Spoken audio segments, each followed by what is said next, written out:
morning, everyone. Just want to say thanks again, Michelle, for the intro, and thank you for being here today. Honestly, I'm so excited to finally be able to provide one of these events. It's been 3 years due to the pandemic. We haven't been able to, and this is the first HealthLink since, I think, 2019? 2020, March of 2020, I think, since we've been able to do it. So thank you again for being here. As Michelle mentioned, my name is Cody Howell. I'm the manager for Workforce Planning and Employment Strategies in Saskatoon. The team that I'm fortunate to work with on a daily basis, really our main goal or our responsibility within the health authority is really around planning our human resource needs. So our role is to continually look at what are our current needs, what are our forecasted needs for our organization, and then look to develop, ways and strategies, recruitment ideas that we can do to address those needs.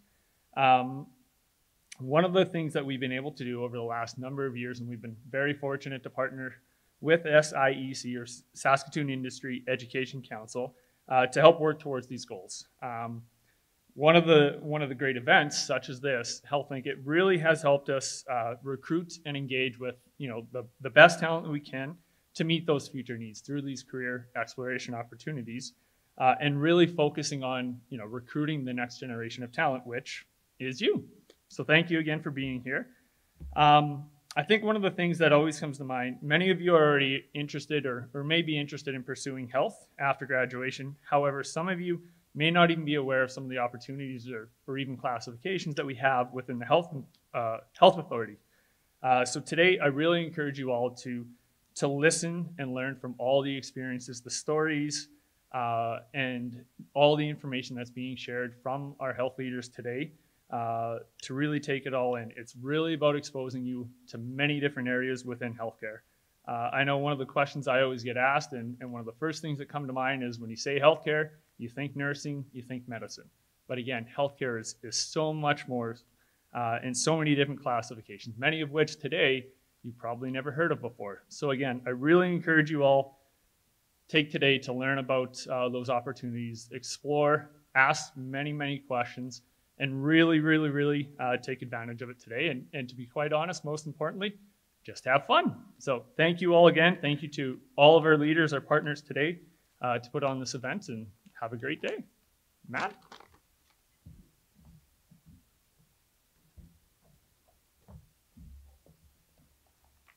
Good morning. So it's my pleasure to introduce our keynote speaker. So Andre Letendre is originally from Batoche, but primarily grew up in Prince Albert and now lives in Saskatoon. He is the second youngest of 7 siblings. Andre's educational background is human justice, and he has worked extensively with Neowak and Nakaway Ketayuk elders. He is Michif and has always been proud of his heritage. He has raised his children and grandchildren to be proud of their culture as well. Andre has always felt a calling to help those in need, and when he began reconciling his life at the age of 32, he was drawn to work with federal and provincial systems, as well as in the community, providing guidance to those who are struggling to make change in their lives. Andre has worked with male and female and youth throughout his career. Now that he is entering his 7th fire, he is being guided to work in health to assist in making change to the system and support healthcare workers in providing services to First Nations and Métis patients, clients, and residents. He has also worked throughout his career with the Ministry of Education, following their Voices program as a knowledge keeper, and provide participation in PLD training for schools in the program. Nanaskamowan. Please welcome Andre Letendre.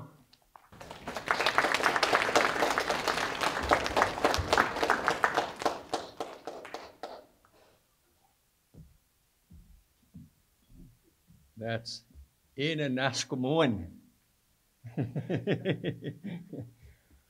I'm going to be the first one to break the rule. I brought coffee in here. Tanse. Nehiwi win bi siskani put wago tuin kio. Naskom no gak yamina naskom no natoskwin na wago tuin. Mina naskom no kse manto mamon gaunowski ne kaska now Batoche. Mina pamatsi uma Martinsville, Atoskpeh, Saskatchewan. I speak my language. I am Michif, and I speak my language, and I'm proud of it. When I was younger, much younger than you, when I was in high school like you are, I was ashamed of it. And that was health. And I'm here to speak to you about the importance of health.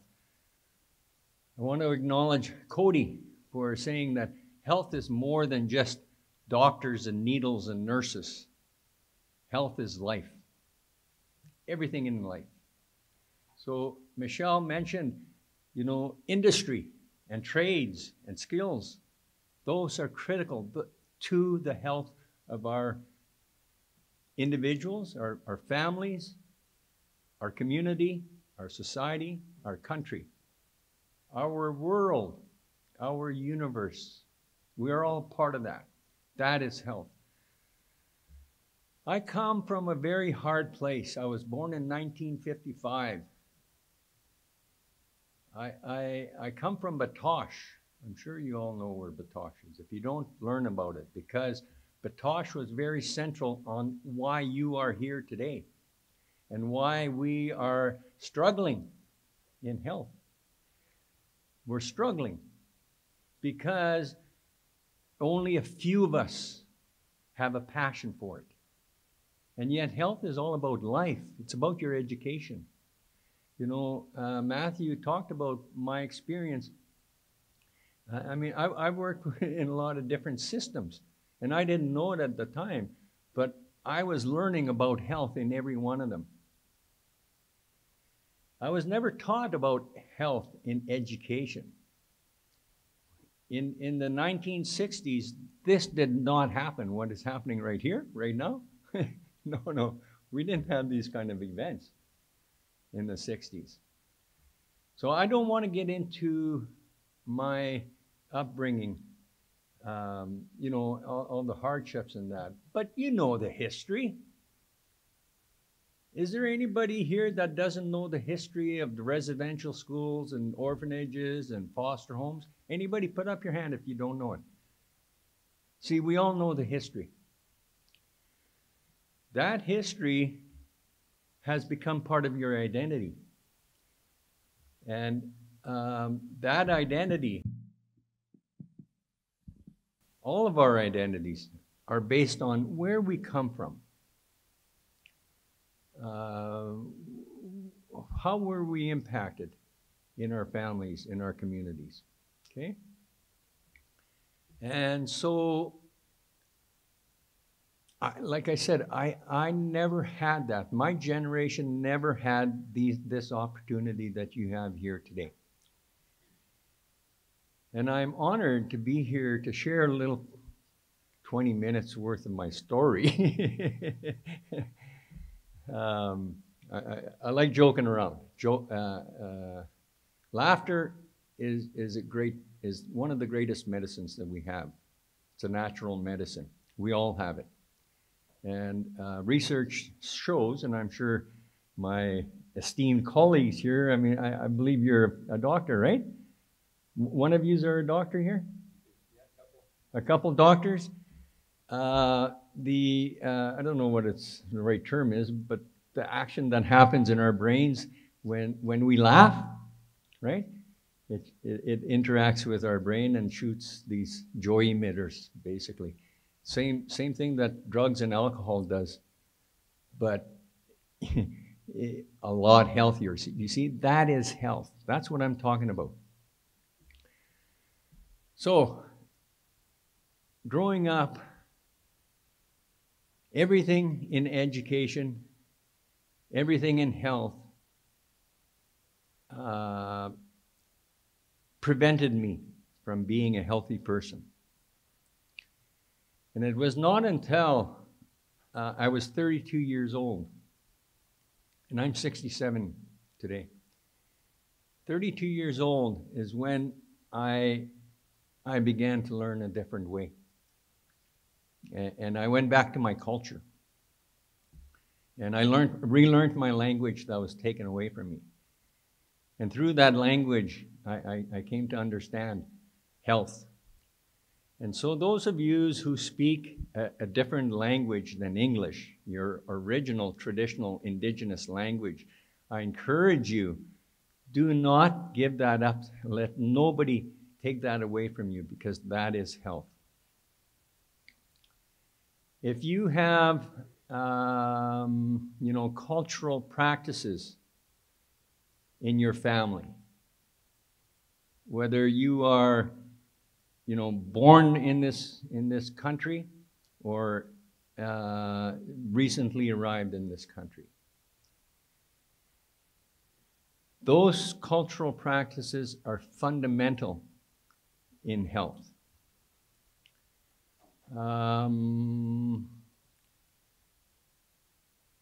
Who owns your health? Do the doctors own your health? No. Who decides about your health? Do the doctors decide about your health? No. You do. You and your family, your parents. That's who makes the decisions on your health. The doctors are here to give you what you're asking. So that is health. It's more than what we have learned in our society about healthcare system. Because the healthcare system that we have, the healthcare system that we had in 2017 was 12 different healthcare systems. Now at least we have one healthcare system, and that is important going forward, because it is one. Instead of 12, it is one. And now we can begin internally, begin to redevelop that healthcare system. And that brings me to, how much time do I have left, Matthew? Oh, 5 minutes left? Oh, I'm going to go at least another hour, yeah.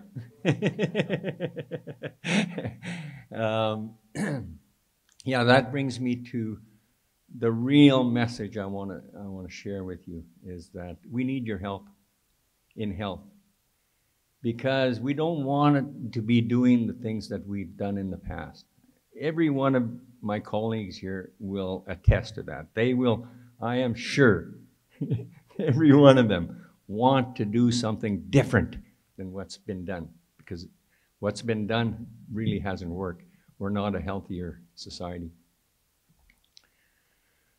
So I'm asking you to consider a career in health. Now's the time to really be thinking about that, because your classes are gonna determine, whether you'll be successful in getting work in health.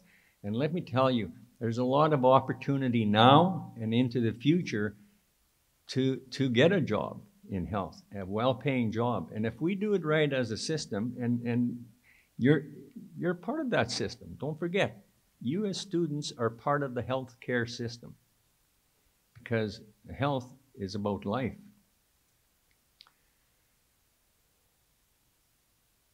My job, the work that I do in health, in Saskatchewan Health Authority, is like they didn't quite get. They just don't listen.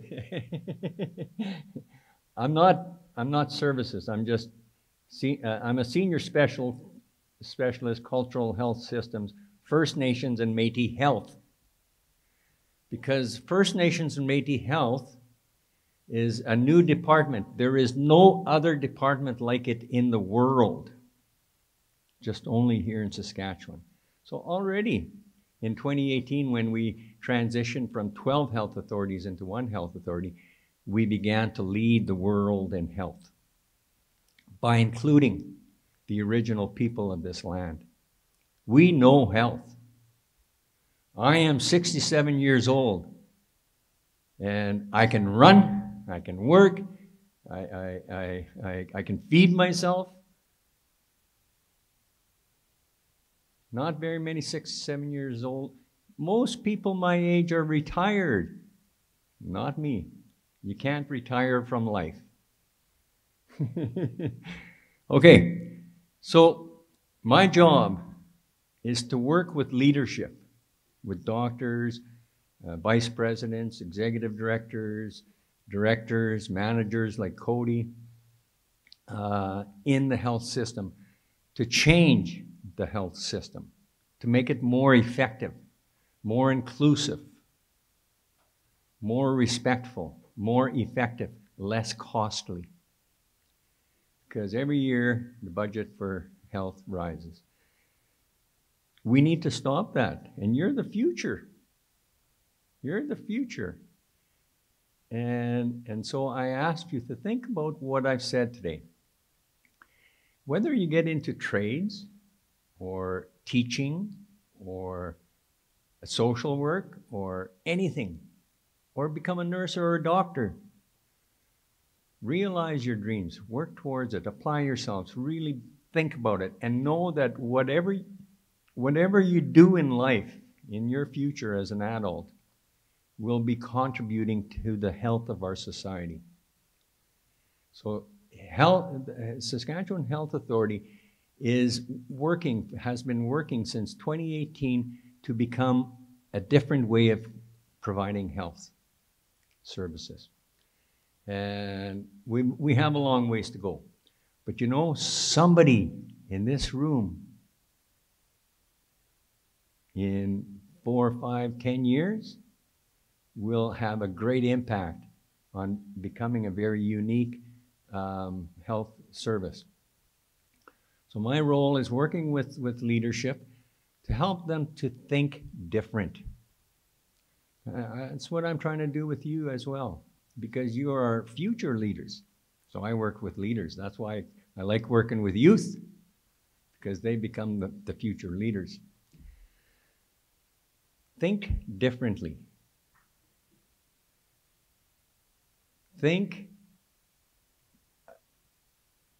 Always remember that health is absolutely everything in life. Everything that we do, experience, feel, sense, contributes to our wellness or to our hardship. Peace to you too, buddy. Thanks, Matthew. So yeah, think about that. And I really encourage you all to ask questions of the adults around you, your parents, your teachers. Challenge them, because we all come with biases. We all come because this is the way I've lived.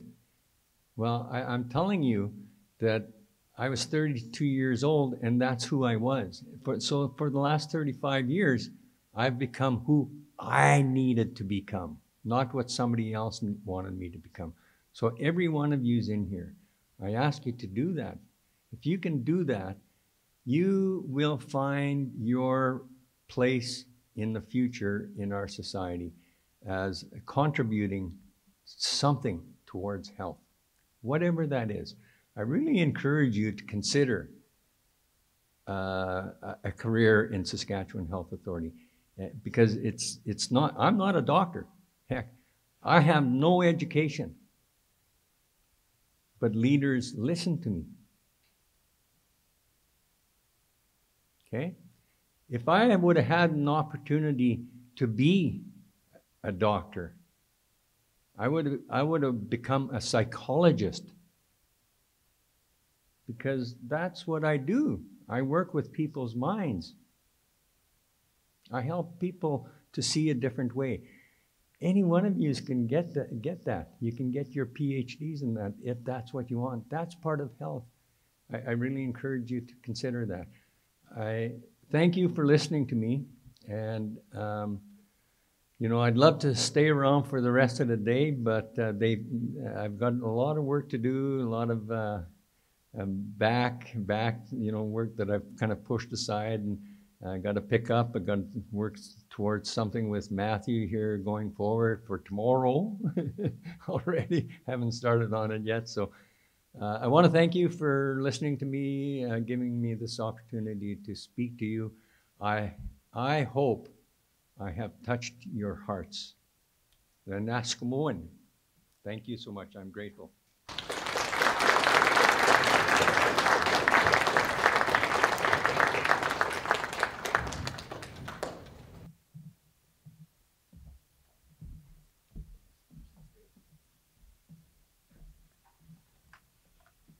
Well, thanks so much, Andre. That was great. So next up, it's my pleasure to introduce these lovely panel members here. So I'll start with introducing Sherrill Bueckert. So Sherrill was born in Saskatoon and grew up on a mixed farm near Pike Lake and continues to live in the area. She attended Saskatoon Business College and SciAS, where she obtained an administrative diploma and educational assistant diploma. Sherrill has worked at the University of Saskatchewan from 1982 to 1983 in chemistry and biochemistry departments. After that, she was a stay-at-home mom and then worked as an educational assistant and school bus driver for a few years before returning to the University of Saskatchewan College of Medicine admissions in 2006. She has been the admissions coordinator since 2010. And the university, it's a great place to work. Sherrill also has 3 grown and married children with 3 wonderful grandsons, Henrik, Anders, and Acker. In her spare time, she enjoys kayaking, camping, living on the farm, and tending to their small herd of cattle and spoiling her grandsons. Please welcome Sherrill.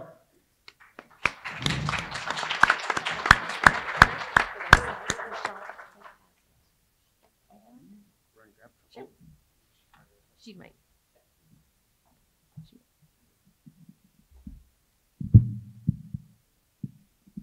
A little bit shorter here. Thanks, Michelle. Well, thank you very much for the introduction, and welcome to all of you that have joined us here this morning. I'm really excited to speak to you today about our medical school. We are Saskatchewan's medical school, and so I want to talk to you a bit about our program and our admission requirements. And I also look forward to answering any questions you have at the end of the session. So we are Saskatchewan's medical school. There is only one in Saskatchewan, and we have training sites for our students in the far north, as far north maybe as La Ronge. We have our students training in Prince Albert, Saskatoon, Regina, and as far south as Estevan. So we really do cover the province, and then we have some other training sites that are scattered around as well. I don't want anyone to get up and run away right now, but the timeline to becoming a physician might seem long to you, but as our physicians on the panel and our current medical student will tell you, the time, or I think they're going to tell you, I don't know, I guess I shouldn't put words in their mouth, but I think the time does go by rather quickly, and especially once you get into medicine and doing the training and you're working towards your goal. But in order to apply to our college right now, you need to have a 4-year undergraduate degree completed. And I'm going to talk a little bit more about that undergrad degree in a bit, but it can be in any subject area. Then you need to complete a 4-year MD degree or your medical doctor degree. And once you graduate with that degree, you can't go out and start practicing as a physician at that time. You need to do your postgraduate or residency training. Dr. Scott, just wave there, he is in that phase right now. He is in his postgraduate training phase. So sort of the best case scenario from first day university to maybe the end of family medicine would be 10, 11 years. But that time will go by quickly, and you'll be learning so many things that it won't seem that long. Once you get into your residency training, you're also start receiving a salary or a wage at that time. So it's not like it's all school debt, shall we say. So our MD program is a 4-year program. No matter what specialty you're wanting to end up or what type of a specialist you want to end up as in the end, everyone that attends our medical school in Saskatchewan does the same 4-year program. We have currently 100 seats. 100 students enter our school every year. And we have 2 main training campuses right now. We have the Regina campus, which is at the Regina General Hospital, and we also have the Saskatoon campus, which is on the University of Saskatchewan campus. So we split the class out 60-40, and students start out in years 1 and 2 that way. This year is the first year that we've offered all 4 years of the program at our Regina campus, so we're really excited about that. In year 3, there are options for students to either complete year 3 and 4 at the Prince Albert site, or you can also enter what is called our Saskatchewan Longitudinal Integrated Clerkship Program, where you do year 3 at a site either in Meadow Lake, La Ronge, Melfort, or Estevan. Then year 4, students are busy doing electives and preparing for their residency match through CARMS. And so that year, I think, will go by very quickly, and students can take and do electives in different schools around the country or around our province. So what do you need in order to apply? We've had a number of changes come about in the last year to our admissions requirements, and I just would really encourage you to stay current with our website, because there might be some more changes coming, but everything will be posted on that website. If I could just get a show of hands from you, what grades do we have here? So grade 12? Grade 11? 10? Any 9s? Great. Thanks for that. So, a lot of you are looking into what you need to do and what you might want to do once you've graduated. So the first thing that we look at is the academic requirements in order to apply. You need to have a 4-year degree completed. It can be in any subject area. Students in high school quite often will ask us, well, what degree do you suggest, or what do you require? What should I take? We want you to take a degree in a subject area that you will be interested in. If you're interested in it, you'll do well. We also receive over 1,000 applications a year for those 100 seats. Not everyone's going to get in the first time they apply. So it's really important that you take a degree in something that you could see yourself having a fulfilling career in while you were either waiting to get into medicine, or if your plans changed and you decided that you didn't want to enter medicine anymore. So look for a degree, that interests you. We have real diverse classes that come in. We have students that come in from, they have maybe a science degree to arts degree to maybe engineering, agriculture, music, a real diverse bunch. But do something that you're passionate about, and then you'll do well in it. You also need to write the Medical College Admissions Test, or MCAT. And, it's a good idea to start looking at that and figuring out what the subject areas are for that test and what you need to do to prepare and be successful at it. We require a minimum average of 80% over that 4-year degree when you apply. It's good for students to be prepared that your grades may drop from high school to university. Sometimes we see a drop of 15 to 20%. It's not something to be maybe alarmed at. It's not something to worry about for yourself. Most students do drop a bit when they come into university, just due to the class sizes and the responsibilities that are put on you. And so then you can, go forward and try to improve those grades, and you'll get there to that 80%. The other thing we look at is the personal factor assessment. And for that, we look at your CASPER test, which is a situational online judgment test. Many of the professional colleges at the University of Saskatchewan are using CASPER as an evaluative tool, and we also use it in our postgraduate programming as well for selection there. You can go online. You can't really study for it, but you can go online and practice and try to figure out how, how the test runs, get comfortable with that. But you will need to do that prior to applying. We have now 2 interview processes that applicants will go through. The first one is the multiple mini interview, and the second one is a panel interview. And then we also have reference checks. So we look for references that have supervised you in maybe a research, employment, or volunteer setting. So it's important that you have references that know you well and can speak to those sorts of characteristics about you. We check for academic misconduct and non-academic misconduct as well.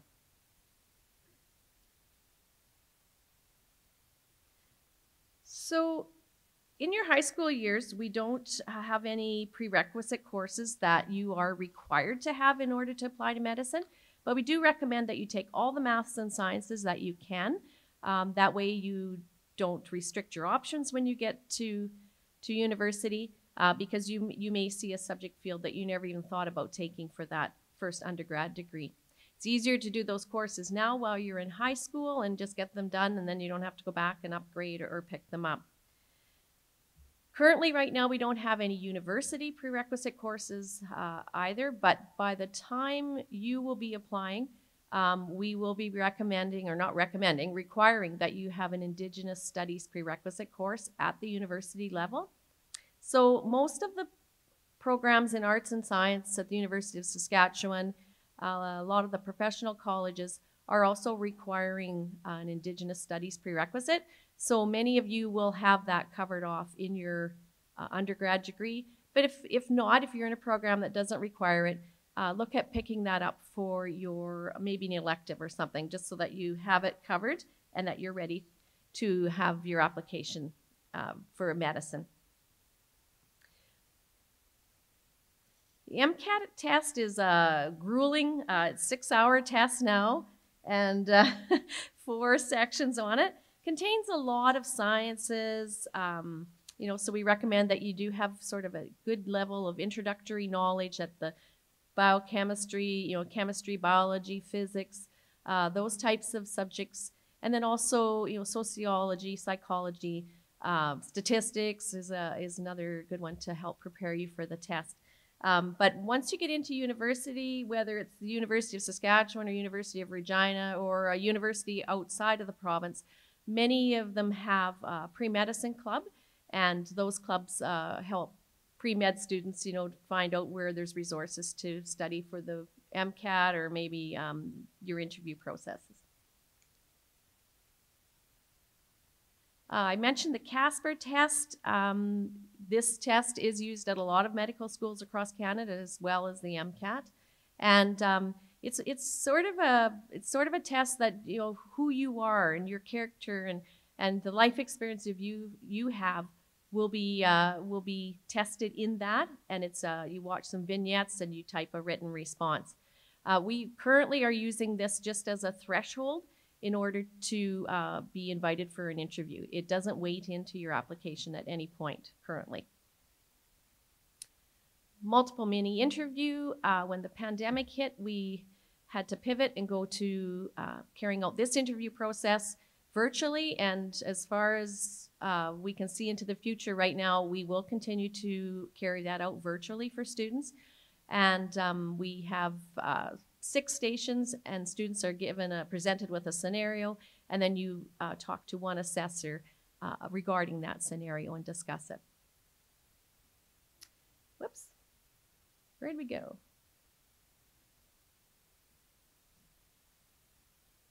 Just let them reset that slide.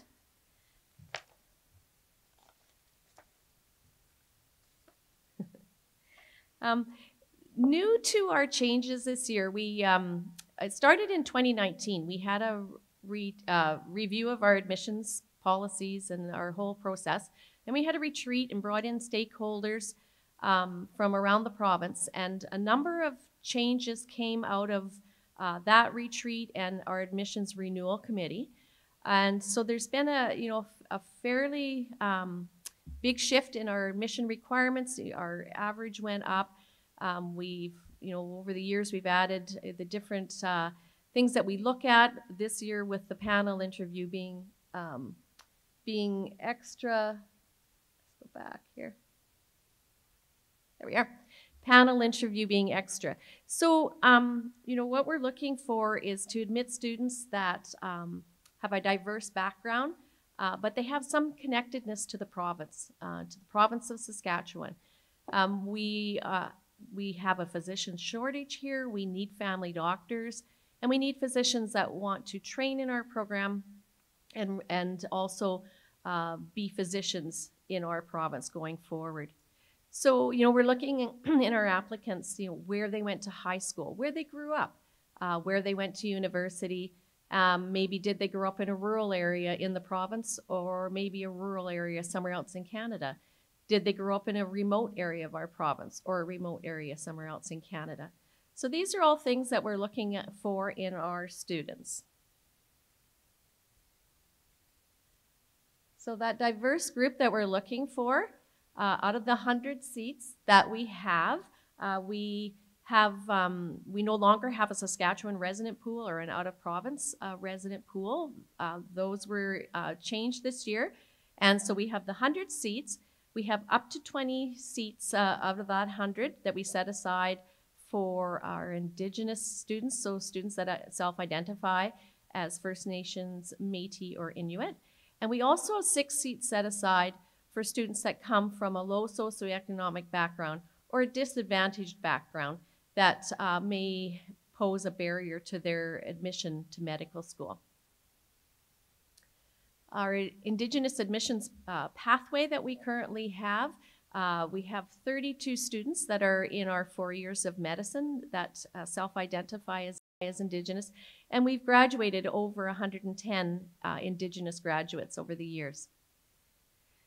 So I've given you our website there. If you want to go on and check out our website, we have some great student videos from our student group that Zoher is the president of. We have some from our SMSS group, and we also have videos showing our different sites and where you may train around the province.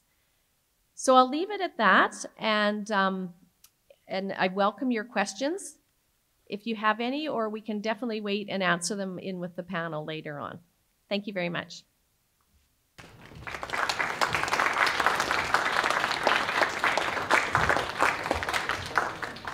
Awesome. Thanks, Sherrill.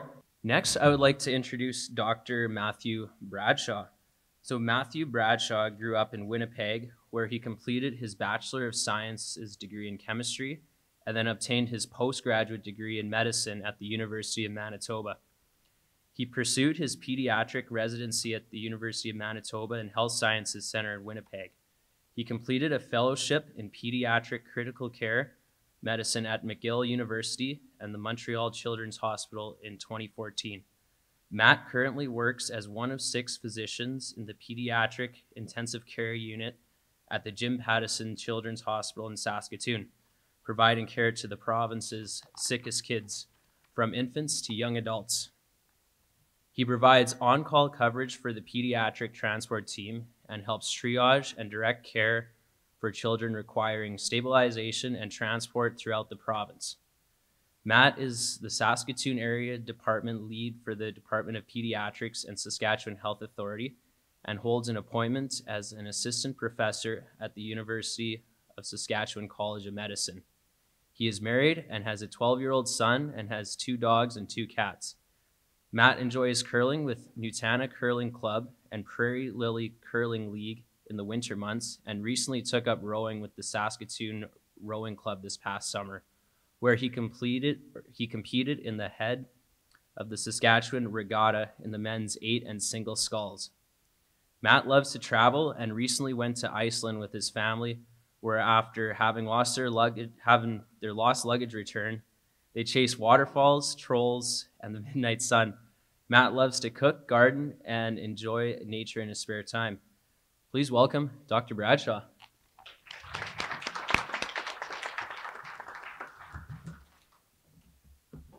Thanks for the introduction.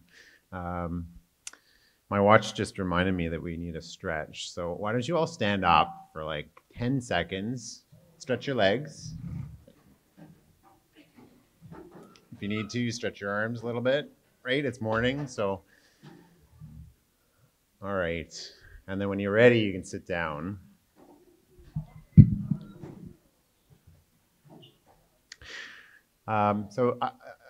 This is really a privilege. It's a great opportunity. I was asked to do this actually late last week and kind of jumped at it, me and a colleague, and I said, well, if you can't do it, I'd love to do it. And she said, well, I can't be there. I've got to present to a group at tumor rounds, and so you're going to have to do it. And there's something special about being back in a school. My son is 12, so he's going to be going into high school next year, and so it's I don't know, it's a little bit close to my heart to be able to speak to you this morning. I thought, I don't have a ton of time, but what am I going to tell these students? So it sounds like we've got a group of students, mostly grade 10 to grade 12, is that right? And you're all, I think, interested in the health sciences. So why medicine, and why be interested in being a doctor? There's a few people here this morning that are going to talk to you about that. And if you're not interested in being a doctor, then that's great too. And there's lots of opportunities, as Andre said this morning, to participate in health. So I thought I'd take my time this morning to talk to you a little bit about my journey. What did it look like for me? Because I don't think anybody's journey is the same. Just to give you an idea of, why would you go on this path where you have to do all these tests? You have to take all this time.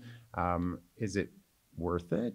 Why do I do it? So a little bit of my journey, and then maybe tell you a little bit about what my day looks like, my day to day. So, and then there'll be an opportunity for questions. So if there's something I don't touch on, or you're wondering about, or you're like, I don't know, maybe I should ask, don't be shy. You can ask me anything, and I'm happy to answer that. So why medicine, and what was my journey like? I didn't have the opportunity like you do today to sit in the theater and listen to these presentations and ask questions, to think about, what I was going to do.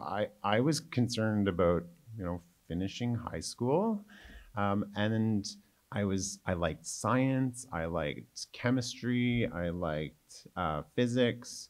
I love the theater, and it was interesting. We were meeting this morning, and I was like, oh, this is kind of cool. I get to be on stage again. So, I had lots of things that I was interested in. I finished high school. I went to university, and as you pointed out this morning, I did horribly in my first year university. Now, I'm not suggesting that anybody try and go and not do well, but I had a lot. I struggled my first year. So I went to the University of Toronto. I left Winnipeg. I thought, you know what, I want to do something new. And I struggled. And I struggled to the point where I got C's, D's, and I failed courses in my first year of university. And somebody's going to look at me and say, oh, he's a doctor. How could he have failed classes? And it happened. And I fell flat on my face. I came home the next year, back to Winnipeg. I pulled up my socks. I met with a student advisor at the university because I knew I wanted to continue in some capacity in the health sciences. I didn't know I was interested in medicine. And I said, what do I do next? Like, where do I start? And they said, well, actually, you have to register like now because class starts for summer session tomorrow. So I registered for summer session. I went to class. I pulled up my socks. I learned how to study because in high school,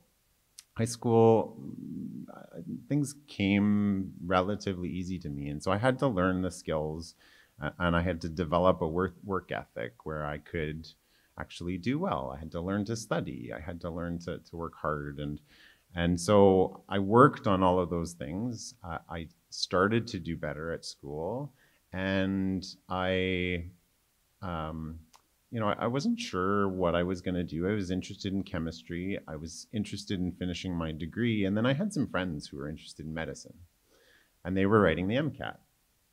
And I thought, I'd like a challenge. I could do this. I want to work with people. I want to help people. I'm interested in the health sciences types of subjects. So let's give this a try. I didn't come from a background. My parents weren't doctors. My dad worked in the security industry with security cameras and card systems. So not related to healthcare. My mom was a stay-at-home mom. So I didn't know what I was getting myself into. I studied for the MCAT. I wrote the MCAT. And lo and behold, I got an interview to medicine. So I applied to medicine. And then I didn't get into medicine. And at that point, I was really interested in getting into medicine. I thought, this is what I want to do. And yet I didn't get in the first time. So kind of like my experience going into university, where I struggled again trying to get into med school. And so I persevered. I actually rewrote my MCAT because I thought I need better scores. I met with the interview committee who said, you need to brush up on your interview skills. You need to get better. And these are the things that I'd like you to work on if you're interested. And so I did those things, and it was hard work. And I got in the next year. So, that's part of, just to show you that, there's no linear path to any of this.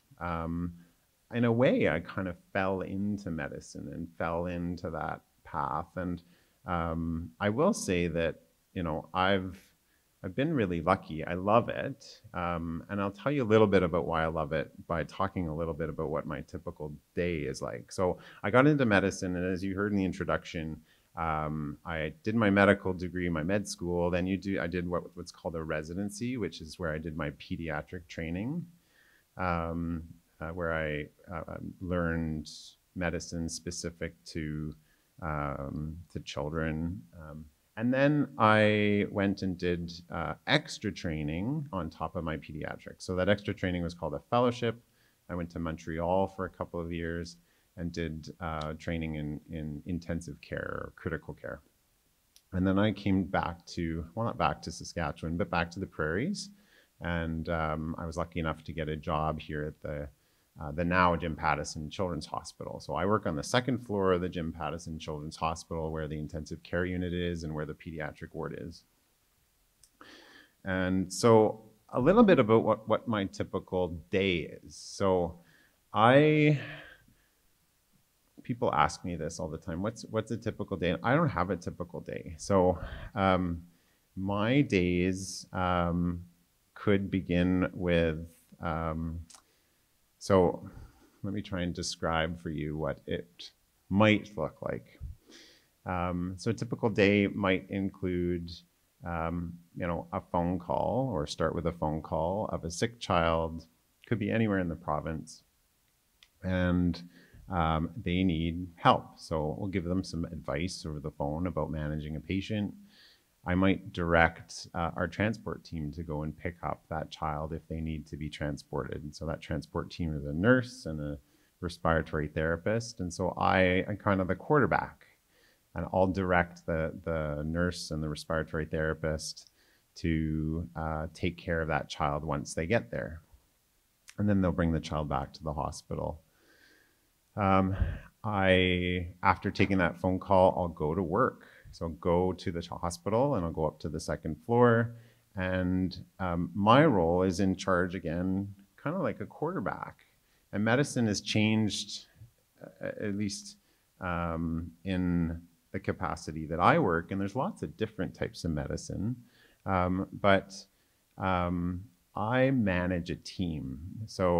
And that team consists of lots of different health specialties. So you've got nurses, you've got dietitians, you've got physiotherapists, occupational therapists, nurses, medical students, residents, all sorts of healthcare people, and I help lead them to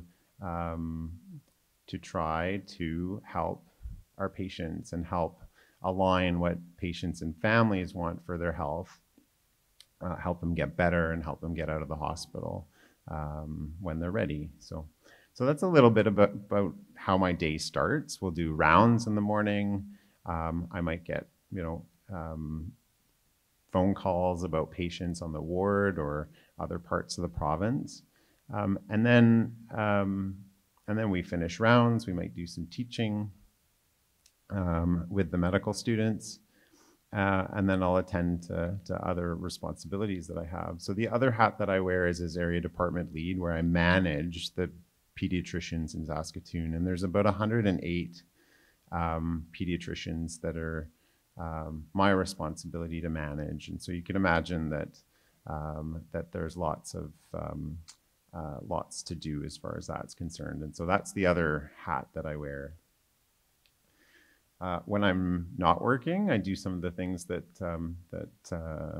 you talked about in the introduction. So I've got some spare time, so I go rowing or curling and have we went to go see a show last night. We went to go see Come From Away, which is fantastic. So if you get the opportunity to do that, I think it's great. But so that's a little bit about sort of my day. And I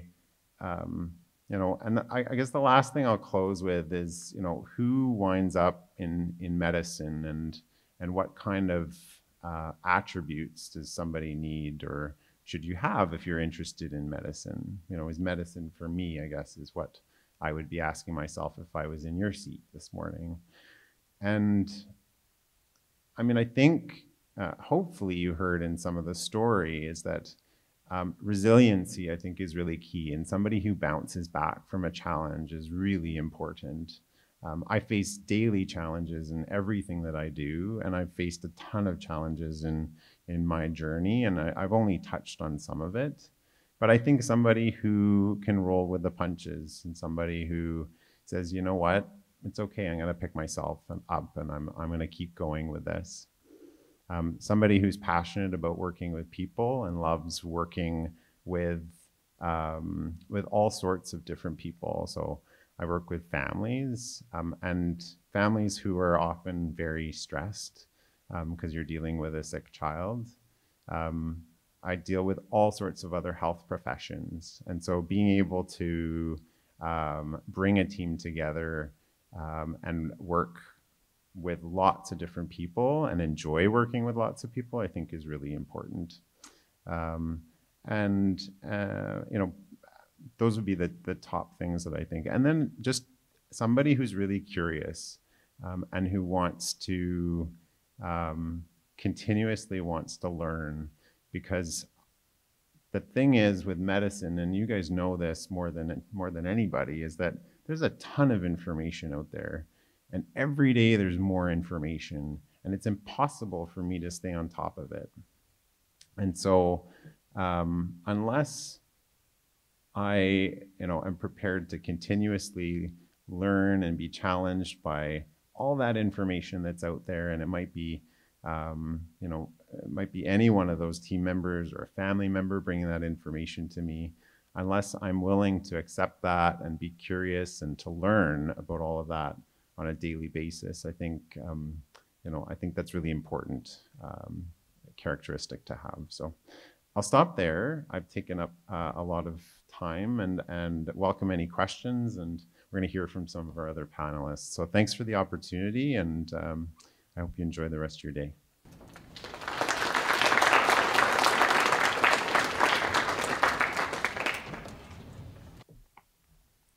Thank you so much. Dr. Bradshaw was just asked to join last week, so we appreciate him switching his schedule up to be here. Next up, I'd like to introduce Dr. Joel Scott. So Joel is a resident doctor in pathology and laboratory medicine at the U of S. He was born and raised in Saskatoon and attended the U of S for 9 years before finishing in June this year with his medical degree. He is thrilled.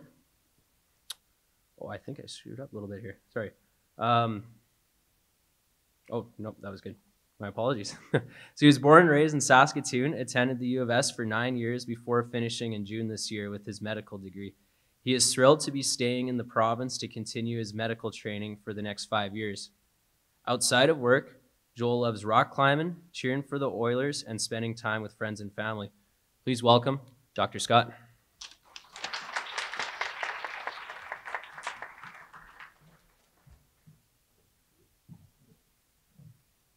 Thank you so much for the introduction, Matt. Okay. So good morning, everyone. Like Matt said, my name is Joel Scott. I'm one of the resident doctors working here in Saskatoon. And as you know, I've been asked to speak to you guys about a few things today, namely, what it is I do, the path I took to get here, and then I'm going to focus mainly on why I think medicine makes an excellent career. So first, a little bit about myself. As Matt said, born and raised in Saskatoon, and I've been here my whole life. I graduated high school almost 10 years ago now, which is a little bit freaky, and I had a similar thought to Matt. It's fun to just be back in a high school and takes me back a little bit, and hopefully I can share some things with you guys today as you're at a point in your life when you're starting to think about what you're going to do in the future. So the last 9 years, I spent at the University of Saskatchewan. Very excited to be done this spring and finally in the workforce. And outside of school, these are the things I like to do. Actually, just down the street from here is Grippet, where I spend probably 3 nights a week rock climbing. So I don't know if any of you guys are interested in that, but if you end up there, you'll see me there. I also like playing video games from time to time, probably like most of you, and especially like playing a lot of them in high school. And of course, sharing all those things with friends and family. So I touch on some of the stuff outside of work and outside of school, just to show, I like to think I'm a pretty regular guy. And when I was in the shoes when I was in your guys' shoes, I actually had no idea what I wanted to do. I definitely didn't think I'd have a career where I'd spend most of my days looking down a microscope. And I honestly thought coming out of high school that I wasn't going to be good enough or smart enough to get into medical school. So as far as the actual path that I took through school, I spent 4 years doing a degree in physiology and pharmacology. I actually tried out the College of Dentistry for 1 year before deciding that path wasn't right for me. And I kind of knew all along that medicine was what I wanted to do. So I switched gears and did that. And that took up a whole 9 years. And, Sherrill, I think, did a really good job of going through, what the admission requirements are. And they might even change a little bit by the time that you guys get to that point. So I won't go too in depth about that. The main things I wanted to focus on was, especially at this point in your life, don't sell yourself short. Don't tell yourself that you won't be good enough for something or you can't do something, especially if you haven't even tried it. And then secondly, yes, it's a daunting path. 9 years is a lot of post-secondary school, a lot of tests, a lot of hard work, reading. You have to be game for that. You have to like that stuff. And definitely studying science is going to be helpful. It's the foundation of medicine. So physics, biology, chemistry, all of those things are going to help you. Now, as far as what I specifically do in healthcare, so as Sherrill mentioned, I'm a medical resident. So I've finished medical school. I technically am a doctor, but I'm still very much a learner. I'm a doctor in training still, and as you finish med school, you pick what specialty you're going to end up in. And the one that you guys are probably most familiar with, because it's the one that most people see most often, is a family physician. But there's over 30 specialties that you can end up working in. Family medicine is one of those. The one that I've chose to specialize in is called pathology and laboratory medicine. So it's a bit unique in that I don't actually see patients on my day-to-day. I'm kind of behind the scenes, and I put a picture of some cells up there because that's what I look at under the microscope. And the reason it's important, as I'm sure you all know, cancer is a huge problem that we deal with in medicine, and it's something that touches lives of many of you. And it's the pathologist's job that every time, or I should say, every single time a cancer gets diagnosed, it's the pathologist who's looking at those cells under the microscope and running tests on those cells, trying to figure out, is this a cancer or is it not? So that's the kind of thing that I'm fortunate to be able to work on. And it's very important work. So. Now, I kind of wanted to spend most of my time focusing on why I think medicine is a great career, and I probably could have made this list longer. I think similarly to Dr. Bradshaw, I kind of fell into it a little bit. You know, some of my friends were interested in the field, and I was just kind of going along with them, and they're going to write the MCAT. Sure, I'll give it a try. And I wish I knew some of these things that I now think makes medicine so great, and I feel so lucky to be in a career with so many great things to offer. So just starting off, medicine gives you such a phenomenal skill set that can take you all across the world. As you know, we talk a lot about our need for family physicians in our province, especially. That's a Canada-wide problem, and probably places other parts of the world as well. If you're a family physician, you can work in La Ronge, you can work in Toronto, you can go anywhere there's a need, because people are everywhere, and people, it's important to be healthy. The second thing I wanted to talk about, some of the experiences that you get in medical school and throughout a career are truly incredible. The one that stands out to me the most, and when I was in my training and the first time I was in the delivery room for a baby being born, and I got to experience the whole family there, and everything went smoothly, and when little complications came up, our team of doctors and nurses, you know, we got to reassure the family and make sure everything stayed on a positive track, and being able to share such a positive, beautiful moment of life entering the world as a family goes through that, and to be a part of it, it really is a special thing. And it makes it, at the end of the day, when I go home, I can reflect on that and think that, man, what a rewarding career this is, and what a great day I had getting to share a moment like that. And there's tons of those. And Dr. Bradshaw in pediatrics, and wherever you go in medicine, you get to touch people's lives when they're vulnerable. You get to make them, you know, alleviate pain. And it's a very unique role in society. The third thing to talk about, I think our work is never boring. And if it is, you can pivot and find something else to think about or to work on. But we're constantly faced with, you know, cases that are challenging us to figure out what is going on. Why is this patient sick? It doesn't fit a pattern that we've seen before. Or else there's system challenges that arise, and suddenly as a healthcare team, we're trying to do more or do better for our patients with fewer resources, and we're constantly trying to solve problems and find ways to be better. And it's never a boring work environment. We also have a phenomenal opportunity to work alongside and meet amazing people. In my specialty in particular, one of my mentors went off and did some training in Harvard, which is one of the most world famous universities there is. There's some other pathologists here in Saskatoon that have been in their career for about 40 years, and they're world experts and have published all kinds of information that they discovered. And having those people here in Saskatoon benefits not only me as I continue my training, but the community as well. Another thing to touch on just briefly, but it is important, being a physician, we're well compensated for what we do. It's a high earning, stable profession. I would say, and this is really important, if you just want to make a ton of money, medicine's probably not the right thing for you. There's better ways to do that.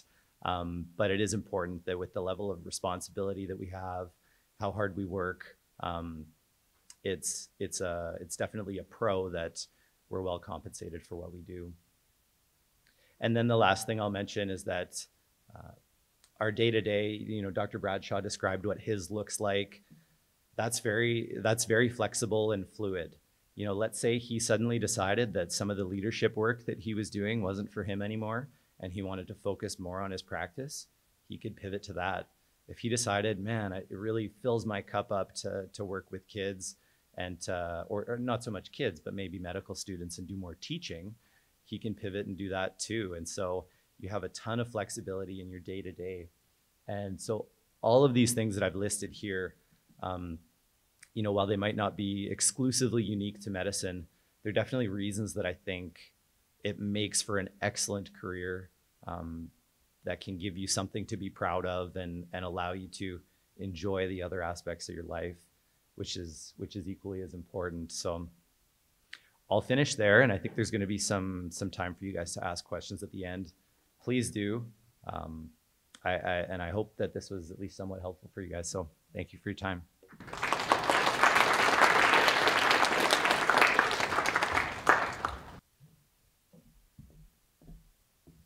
Okay, next up, I'd like to introduce Zoher Rafid-Hamed. Zoher is a current student in the medical doctor program at the University of Saskatchewan. Zoher moved to Canada when he was 9 and completed elementary and high school in Unity, Saskatchewan. He then moved to Saskatoon, where he completed a Bachelor of Science honors in Physiology and Pharmacology, a Bachelor of Arts and Science in Health Studies, and a Master of Public Health from the University of Saskatchewan. Zoher is actively engaged in the community, holding current leadership positions as Treasurer of the American Society for Quality and Member at Large for Saskatchewan Public Health Association. He was recently elected President of the Saskatchewan Medical Student Society. Outside of school, Zoher enjoys going to the gym, hanging out with friends and family, and watching way too much Netflix. Please welcome Zoher.